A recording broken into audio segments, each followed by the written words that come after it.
ಇದು just train accident ಅಲ್ಲ. ಯಾಕಂದ್ರೆ ಈ ತರ ಒಂದು ಟ್ರೈನ್ ಆಕ್ಸಿಡೆಂಟ್ ಮೊದ್ಲು ಯಾವತ್ತೂ ಆಗೇ ಇಲ್ಲ. 2 ಟ್ರೈನ್ಗಳು ಟನಲ್ ಒಳಗಡೆ ಕ್ರಾಶ್ ಆಗ್ಯಾವ.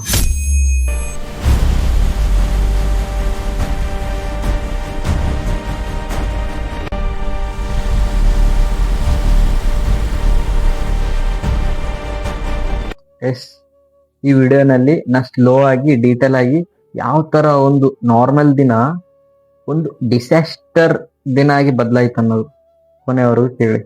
ಇದು ಉತ್ತರಾಖಂಡ ಚಮೋಲಿ ಜಿಲ್ಲೆಯ ಹೈಡ್ರೋ ಎಲೆಕ್ಟ್ರಿಕ್ ಪ್ರಾಜೆಕ್ಟ್ ಟನಲ್ ಒಳಗಡೆ ನಡೆದಂತ ನಿಜವಾದ ಘಟನೆ. ಚಮೋಲಿ ಅಂದ್ರೆ ಬೆಟ್ಟ, ಕಾಡು, ನದಿ ಇರುವಂತ ಪ್ಲೇಸ್.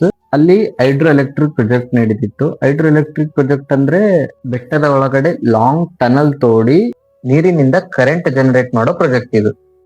ಹಾಗಾಗಿ ಈ ಟನಲ್ ಒಳಗಡೆ ಹೋಗೋಗೋಸ್ಕರ ಈ ಟನಲ್ ಒಳಗಡೆ ಕಾರ್ಮಿಕರು ಹೋಗ್ಬೇಕು ಮತ್ತೆ ಮೆಟೀರಿಯಲ್ಸ್ ಹಾಕ್ಸ್ಬೇಕು. ಹಾಗಾಗಿ 2 ಚಿಕ್ಕ ಲೋಕೋಮೋಟಿವ್ ಟ್ರೈನ್ಸ್ ಬಳಸ್ತಾರೆ ಈ ಪ್ರಾಜೆಕ್ಟ್ ಗೋಸ್ಕರ. ಇದು ಯಾವ್ದೇ ರೀತಿ ಪಬ್ಲಿಕ್ ಟ್ರೈನ್ ಅಲ್ಲ, ಈ ಪ್ರಾಜೆಕ್ಟ್ ಗೋಸ್ಕರ ಅಂತಾನೆ 2 ಟ್ರೈನ್ ನ ಬಳಸ್ತಾರ. ಅಲ್ಲಿ ನಾರ್ಮಲ್ ಆಗಿ ಪೀಪಲ್ಸ್ ಇಲ್ಲಿ ಈ ಟ್ರೈನ್ ಒಳಗಡೆ ಅಲ್ಲ, ಪ್ರಾಜೆಕ್ಟ್ ಗೋಸ್ಕರ ಅಂತಾನೆ ಒಂದ್ ಟ್ರೈನ್ ಅಲ್ಲಿ ಕೆಲಸ ಮಾಡೋಂತ ವರ್ಕರ್ಸಿಗೆ ತಗೊಂಡ್ ಹೋಗ್ತಿತ್ತು. ಇನ್ನೊಂದ್ ಟ್ರೈನ್ ಅಲ್ಲಿ ಇರೋಂತ ಪ್ರಾಜೆಕ್ಟ್ ಸಾಮಾನುಗಳಿಗೆ ದೊಡ್ಡ ಸೈಜ್ ಆಗಿರೋ ಇಂಜನ್ ಸಾಮಾನ್ಸ್ ಇರೋ ಮೆಟೀರಿಯಲ್ಸ್ ಇರ್ತಾವ, ಆ ಟನಲ್ ತೋಡೋಗೋಸ್ಕರ ಒಂದ್ ಟ್ರೈನ್ ಸಾಮಾನ್ಗೋಸ್ಕರ ಅಂತಾನೆ ಇನ್ನೊಂದ್ ಟ್ರೈನ್ ಬಳಸ್ತಾರ.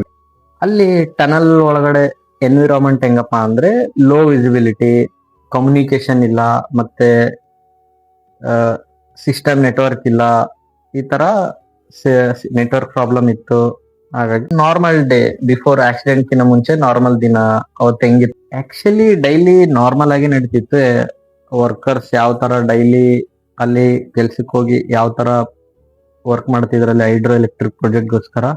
ಮತ್ತೆ ಆ ಟ್ರೈನ್ ಕೂಡ ಯಾವ ರೀತಿ ಡೈಲಿ ಹಿಂಗ್ ಹೋಗ್ತಿದ್ವು, ನಾರ್ಮಲ್ ಆಗಿ ಡೈಲಿ ಪ್ಯಾಸೆಂಜರ್ ಕರ್ಕೊಂಡು ಹೋಗೋದಾಗ್ಲಿ, ಮತ್ತೆ ಅಲ್ಲಿ ಬಳಸ್ತಿರುವಂತ ಮೆಟೀರಿಯಲ್ ಅನ್ನು ಸಾಗಿಸೋದಾಗ್ಲಿ, ಈ ಕಡೆಯಿಂದ ನಾರ್ಮಲ್ ಆಗಿ ಹೋಗ್ತಿದ್ವು.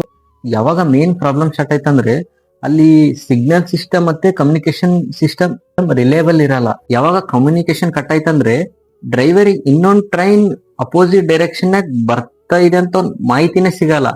ಟನಲ್ ಒಳಗಡೆ 1 ಸೆಕೆಂಡ್ ಡಿಲೇ ಆದ್ರೂ ಸಾಕು, ಎಲ್ಲಿ ಡಿಲೇ ಐತ ಅಂತಾನೆ ಗೊತ್ತಾಗಲ್ಲ. ಯಾಕಂದ್ರೆ ಕಮ್ಯುನಿಕೇಶನ್ ಸಿಸ್ಟಮ್ ಫೇಲ್ ಆಗಿದ್ರಿಂದ ಅಪೋಸಿಟ್ ಸೈಡ್ ಇಂದ ಟ್ರೈನ್ ಬರ್ತದಂತಾನೆ ಈ ಸೈಡ್ ಹೋಗ್ತಿರೋರಿಗೆ ಗೊತ್ತಾಗಲ್ಲ.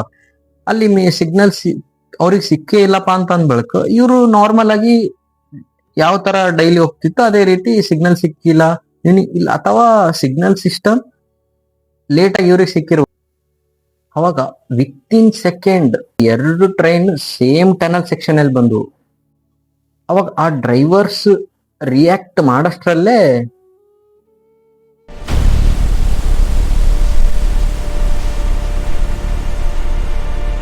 ಆ ಟನಲ್ ಒಳಗಡೆ ಸೌಂಡ್ ಫುಲ್ ಎಕೋ ಆಯ್ತು.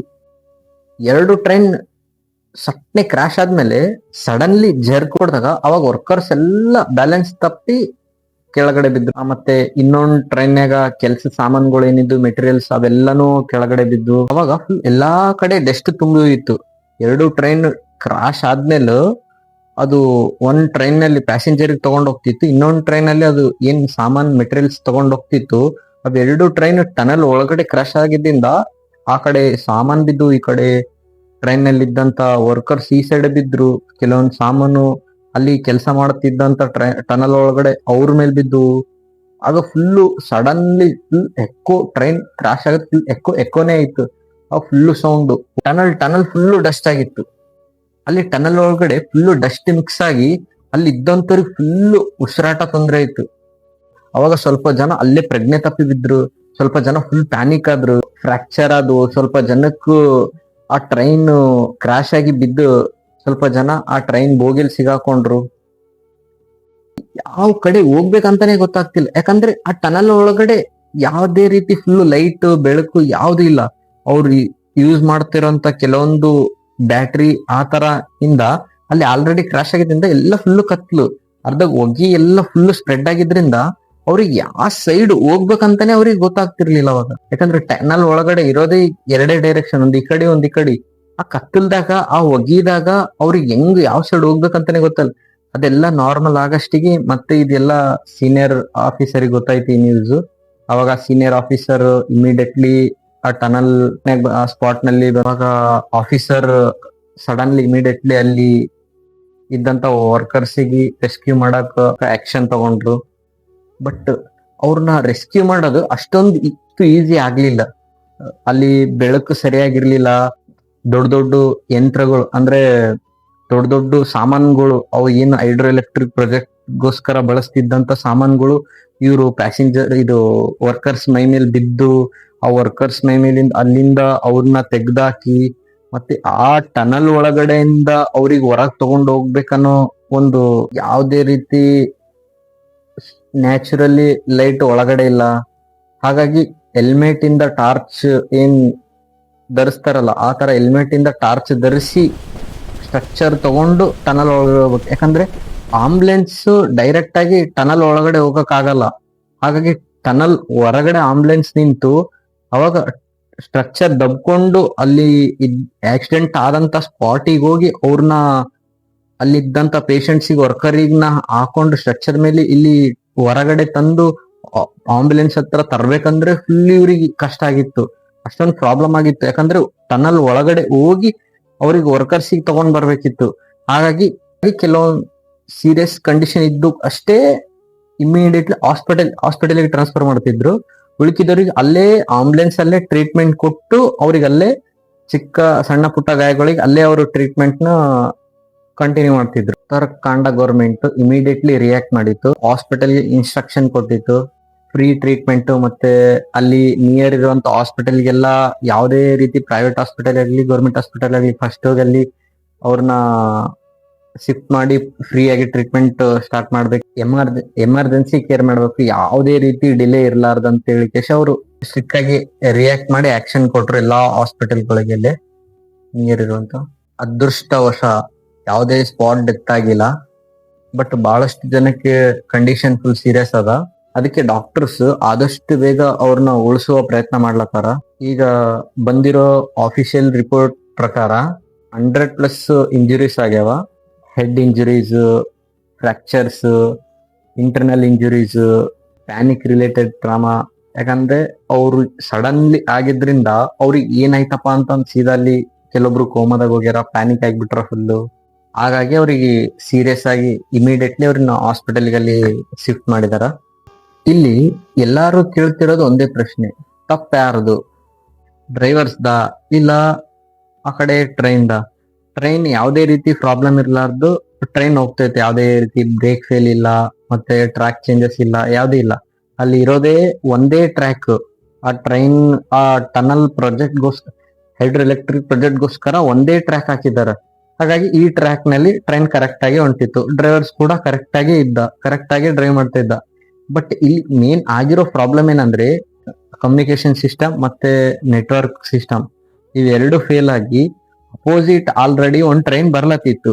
ಅವಾಗ ಈ ಕಡೆಯಿಂದ ಇನ್ನೊಂದು ಟ್ರೈನ್ ಹೋಗ್ಬೇಕಾದ್ರೆ ಬಿಫೋರ್ ಟನಲ್ ಎಂಟ್ರಿ ನಲ್ಲಿ ಸ್ಟಾಪ್ ಆಗ್ಬೇಕಾಗಿತ್ತು. ಯಾಕಂದ್ರೆ ಅಲ್ಲಿ ಅಪೋಸಿಟ್ ಟ್ರೈನ್ ಬರ್ಲತ್ತದಂತ ಗೊತ್ತಾದ್ಮೇಲೂ ಈ ಕಡೆಯಿಂದ ಸಿಗ್ನಲ್ ಕಮ್ಯುನಿಕೇಶನ್ ಅಲ್ಲಿ system network system red signal ಹಾಕ್ಬೇಕಾಗಿತ್ತು.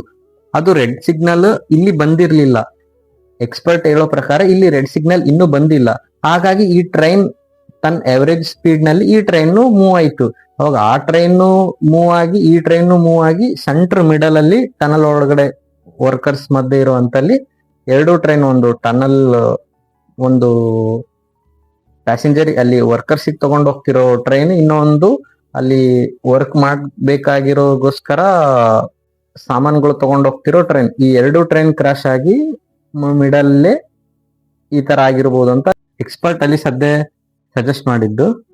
ಈ ಟನಲ್ ನಲ್ಲಿ ಒಂದು ಚಿಕ್ಕ ತಪ್ಪು ಮಾಡಿದ್ರು ಕೂಡ ಅಲ್ಲಿರುವಂತ 100 ಜನ ಜೀವಕ್ಕೆ ಅಪಾಯ. ಸೊ ಅದಕ್ಕೆ ಈ ತರ ಸಿಚುವೇಶನ್ ನಲ್ಲಿ ನಾವು ಫಸ್ಟ್ ಸೇಫ್ಟಿ ನೋಡ್ಕೋಬೇಕು. ಗೌರ್ಮೆಂಟ್ ಕೇಳ್ತಿರೋ ಅಲ್ಲಿ ಪ್ರಶ್ನೆನೂ ಇದೆ, ಯಾರ ಕಡೆಯಿಂದ ಏನ್ ತಪ್ಪಾಯ್ತು, ಏನ್ ಸಿಸ್ಟಮೇ ರಾಂಗ್ ಆಯ್ತಾ ಅಥವಾ ಡ್ರೈವರ್ಸ್ ಏನಾದ್ರು ತಪ್ಪು ಮಾಡಿದ್ರಾ, ಯಾವ ರೀತಿ ತಪ್ಪಾಯ್ತು ಅಂತಂದು ಅದು ಇನ್ವೆಸ್ಟಿಗೇಷನ್ ಹಂಗೆ ನಡೀತದ. ಎಕ್ಸ್ಪರ್ಟ್ ಹೇಳಿರೋ ಪ್ರಕಾರ ಇದೆ, ಈ ತರ ಸಿಗ್ನಲ್ ಪ್ರಾಬ್ಲಮ್ ಆಗಿ ಈ ತರ ಕ್ರಾಶ್ ಆಗಿರ್ಬೋದು ಎರಡು ಟ್ರೈನ್ ಅನ್ನೋ ರೀತಿ ಹೇಳಿದಾರೆ.